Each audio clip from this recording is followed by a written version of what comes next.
Ay, assalomu alaykum hammalarga. Biz Toshkentdan keldik. Rayhona shifo markaziga Toshkentdan kelib 10 kun lecheniya oldik. Sahar kasali bilan kelgan edim. Allohga shukr, hammasi yaxshi. Bitta odamlar yaxshi kutib olishdi.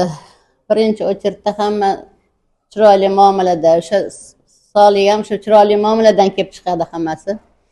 Birinchi shifoni o'zligi, so'zligi bilan, shirin so'zligi bilan berishyapti. Tabiiy hammasi, dorisiz, damlamalar bilan hammasi, vanna bilan lecheniya qilishdi.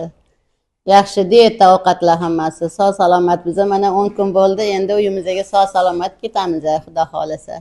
Bularni ham ishini rivojini bersin, Alloh barakasini bersin ishlariga, hammaligi sog' salomat bo'lishsin. Hammanglar kelinglar. Rayhona shifo markazi juda ham yaxshi ekan. Men Toshkent shahridan Saidova Sojida bo'laman. Biz ham Toshkent shahridan bu yerga lecheniyaga keldik. Namangan shahridagi Rayhona shifoga tozalash kursiga kelgan edik. Bizlarni juda ham yaxshi kutib olishdi. Juda ham xursand bo'lib, ancha yengil bo'lib, dardlarimizga shifo olib, xursand bo'lib qaytib ketyapmiz. Boshqalarga ham tavsiya qilamiz.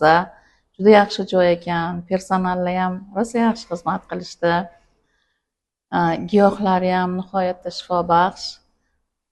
Men o'zim juda ham xursand bo'ldim. Yaxshi davo topdim, shifo topdim. Alloh bulardan rozi bo'lsin hammalaridan.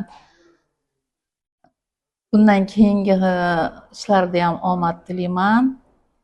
Rivojini bersin, Alloh rozi bo'lsin, xizmatlariga rozi bo'lishsin. Biz juda ham xursandmiz sizlardan. Yana ham kelamiz degan niyatlarimiz bor. Yaqinlarimizga ham tavsiya qilamiz. Alloh rozi bo'lsin, sog' bo'linglar.